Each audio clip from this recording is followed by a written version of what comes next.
This is a nature reserve in Japan, literally called Totoro's Forest, named after one of Hayao Miyazaki's most iconic works.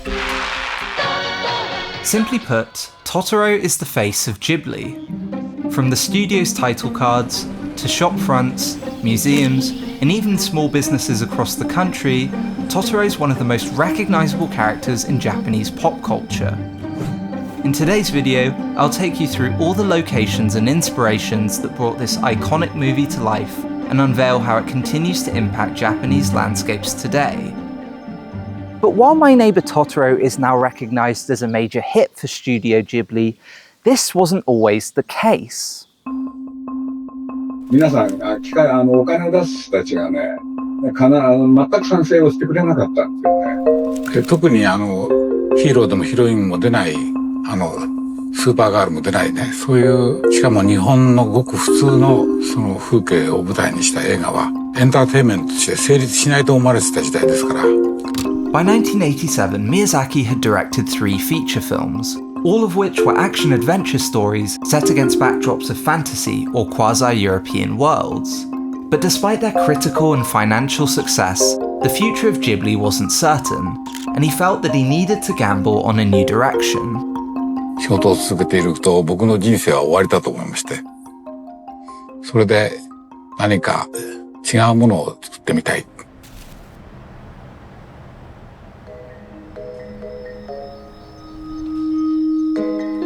The origins of Totoro trace all the way back to 1970, when Miyazaki moved to Tokorozawa, a city in the outskirts of Greater Tokyo. At the time, it was a slightly underdeveloped area of Saitama, where he would often take walks in his local neighborhoods and forests, Sayama Hills in particular. その10年間の間に随分自分の家の周りを歩いたり他のところ行った時にも風景を気をつけて見るようになりました。それでこれはひょっとしたら映画に使えるんではないかとか。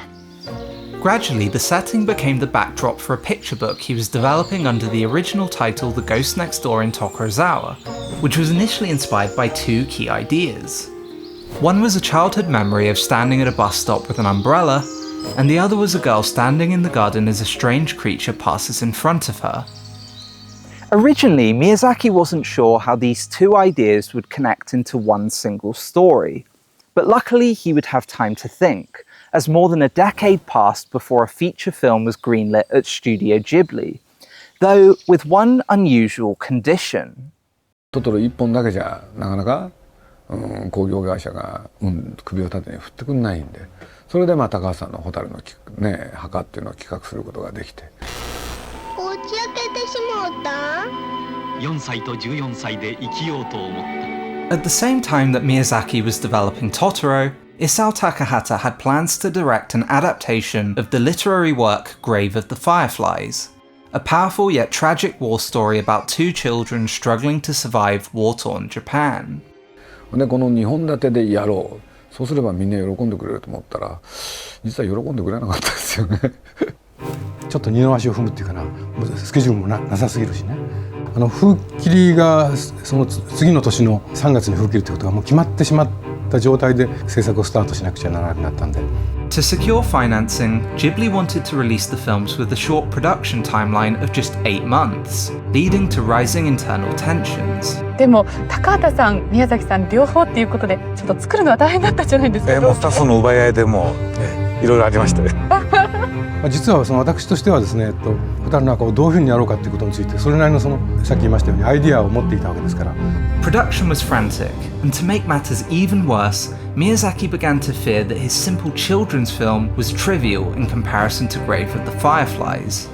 It was the first time Miyazaki had taken such a gamble on a movie, and to do it alongside his longtime mentor only compounded this pressure.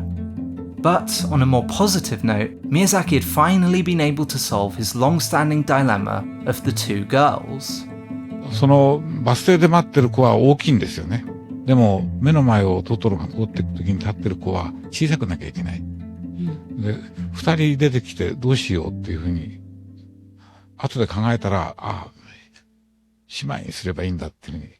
And on April 16th, 1988, after months of intense work, My Neighbor Totoro was finally released.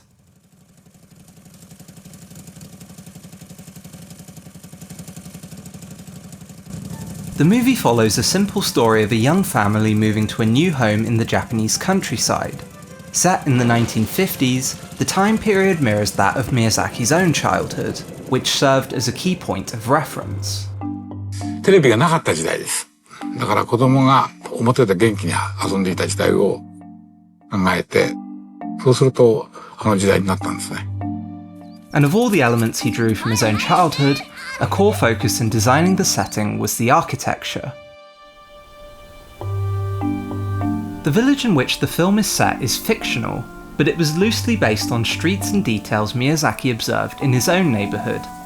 In particular, he notes the influence of one specific Taisho-era home in Suginami Ward, which he thought would be the kind of house that Totoro would want to live in.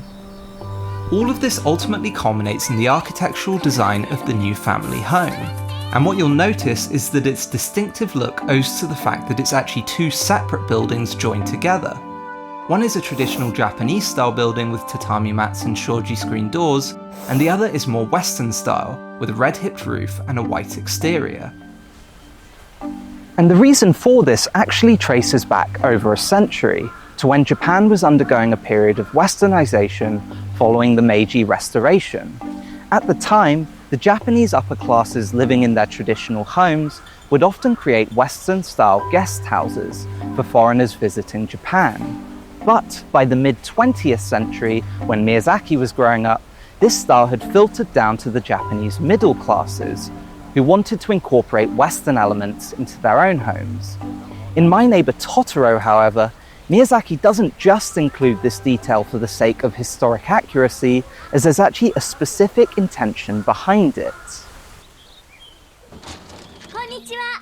Irashai. Much of Miyazaki's childhood was marked by his mother's battle with spinal tuberculosis, which is mirrored in the illness of the girl's mother. In fact, the hospital where she recuperates is actually based on a real tuberculosis hospital, which Miyazaki discovered near Hachikokuyama Park. In the case of the family home, Miyazaki designed the western side with the intention that it was used by the previous tenants as a recuperation room for tuberculosis patients, with the large windows providing ventilation, but was now repurposed as the father's study. All of this is fundamentally reflective of the fact that Miyazaki wanted to recreate the Japan he knew as a child and celebrate it through the film. And a large part of these nostalgic settings was, of course, the nature. Even by his own standards, My Neighbor Totoro has some of the most beautiful depictions of nature in all the Miyazaki films. From luscious rice fields to great sprawling camphor trees, the movie's settings are a beautifully crafted love letter to the Japanese countryside and the perfect playground for two small children. And that takes us back to Sayama Hills in Tokorozawa, which heavily inspired the nature in Totoro. In fact, earlier I said it was literally called Totoro's Forest, but really there's more to this story, as it's actually called Totoro's Forest #1. But to understand why, we need to dig a little deeper. Accuracy to the real nature of Tokorozawa was important to Miyazaki, from the plants which grow here to even the specific colour of the soil. So, when Ghibli was working on the film, Miyazaki would bring his animators to Sayama Hills as a point of reference. Miyazaki's wife Akemi, who worked as an animator on the film, even created an entire book of watercolour illustrations depicting Sayama Hills through different seasons. But, in accurately depicting the nature of Tokorozawa, there was another important aspect for Miyazaki to consider.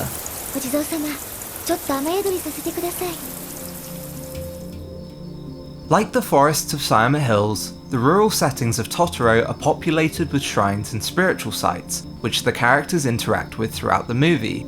Most significantly, there's a camphor tree which stands tall over the forest and is attached to a small shrine, and is seen by the father as the home of the king of the forest. Meira お世話になりました。これからもよろしくお願いいたします。お願いいたします。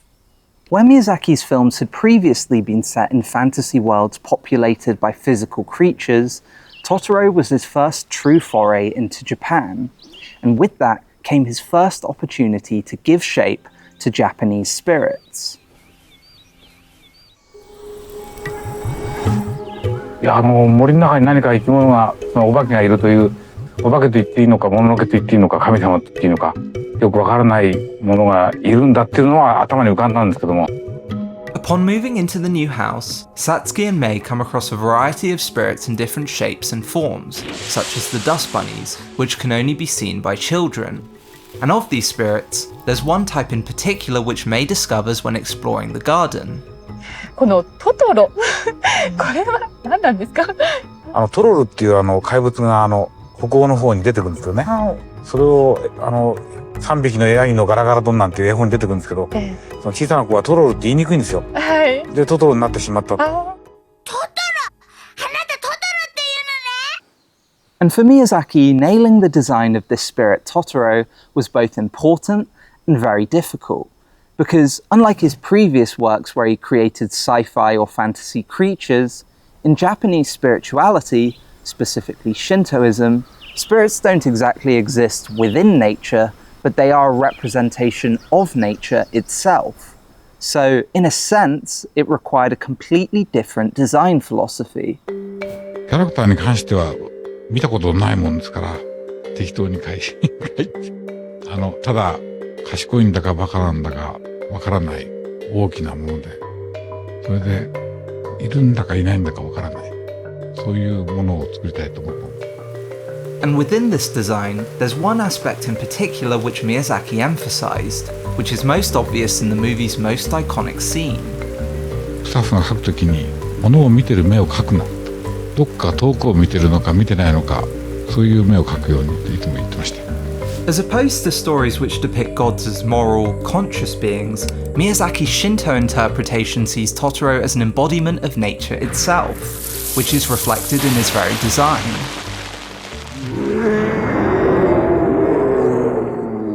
But this scene also reveals another detail. We're also greeted by the cat bus, a bizarre creation which combines a cat spirit with the form of a bus, showing Miyazaki's more playful interpretation of Shintoism. And I think this is a perfect representation of Miyazaki's broader approach to depicting spirits, which he describes as laughing gods. By all accounts, many of the story elements have all the makings of danger.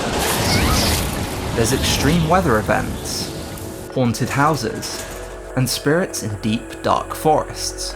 All tropes we're typically taught in Western stories to associate with conflict. But in Totoro, there's a different tone. みんな笑ってみな。おっかないのは逃げちゃうから。 From the film's offset, the presence of spirits in the family home is treated with an attitude of innocence and curiosity rather than fear. お母さんお化け屋敷好き？もちろん。早く退院してお化けに会いたいわ。 And in return, the spirits reveal themselves, displaying a silly, playful nature. And this is embodied no better than in a scene in which Totoro adorns a spinning-top toy to soar across the night sky.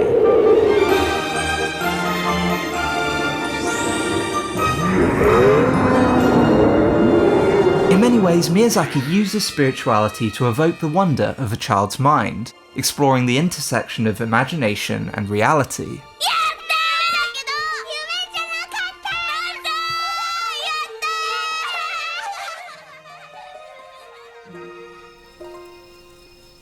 And yet, amidst this immense joy and wonder, Miyazaki provides stark contrast and gradually switches tone. It's revealed that the girl's mother is too sick to return from hospital, and they begin to fear the worst. For all the nostalgia and joy which is set up in the film's first two-thirds, the film takes this altogether darker turn, seemingly founded in Miyazaki's own experience of his mother's illness. And in many ways, this darker tone is also reflected in the reality of the places which inspired the movie. The house in Miyazaki's neighbourhood which inspired the Totoro house was lost to a mysterious fire in 2009, whilst the forests of Sayama Hills have faced the threat of deforestation for the past 4 decades, to make room for urban expansion.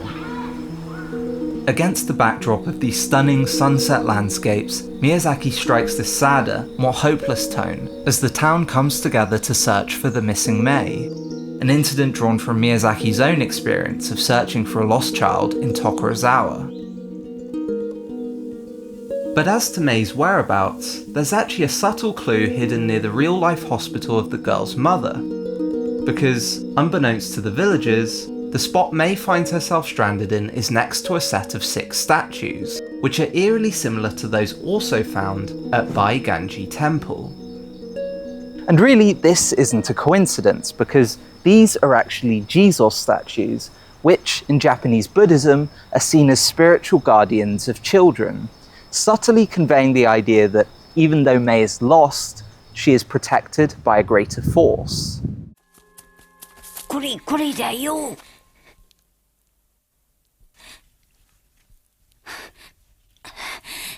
いいんじゃない。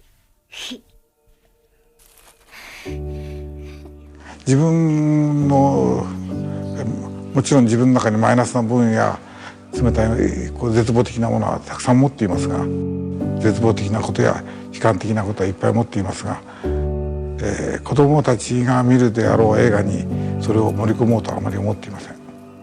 むしろどういうふうにすれば明るい映画が作れるのか、自分が明るい気持ちになれるのか、それを一生懸命考えます。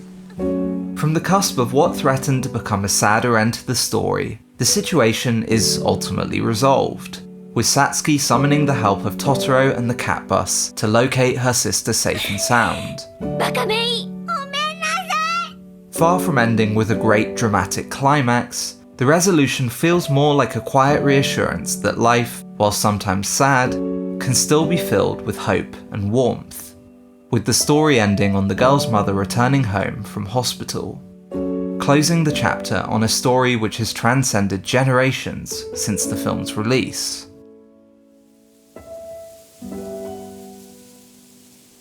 And if anything speaks to the influence of Hayao Miyazaki and Studio Ghibli's works, it's how the legacy of this film continues to shape the landscapes of Japan today. In 1990, off the back of the success of My Neighbor Totoro, Miyazaki helped establish the Totoro no Furusato Foundation, a charitable effort aimed at purchasing plots of land in Sayama Hills to protect them from urban development. Today, there are as many as 66 protected sites, now renamed Totoro's Forest in honour of the film. And in conjunction with local authorities, Miyazaki also designed a new public park to be developed on the site of the former Totoro house, named A-San's Garden, a name chosen by Miyazaki based on the principle that anyone is welcome there. 日本の風景を僕自身が発見したんです。再発見したんです。それで僕は日本って国嫌いでしたから、その自分の子供時代に対する手紙として日本の風景がもっと美しいっていうことを。For Miyazaki, Totoro marked a turning point, a shift from personal disillusionment to a deep reverence for the everyday beauty of his country. But for all its subsequent success, a film like this was never typical. And in today's climate of cinema, it's hard to see a project like this getting greenlit again. And yet, even in 1987, when Hayao Miyazaki presented his idea for a simple children's film, almost nobody wanted to fund it.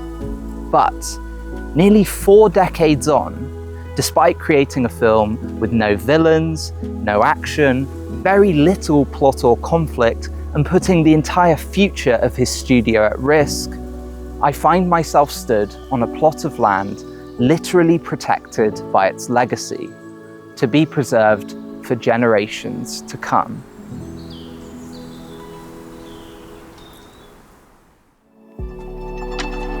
Hello again, thanks for watching. If you'd like to know more about all the different locations from this video, then you can actually find an in-depth travel guide available on our Patreon right now.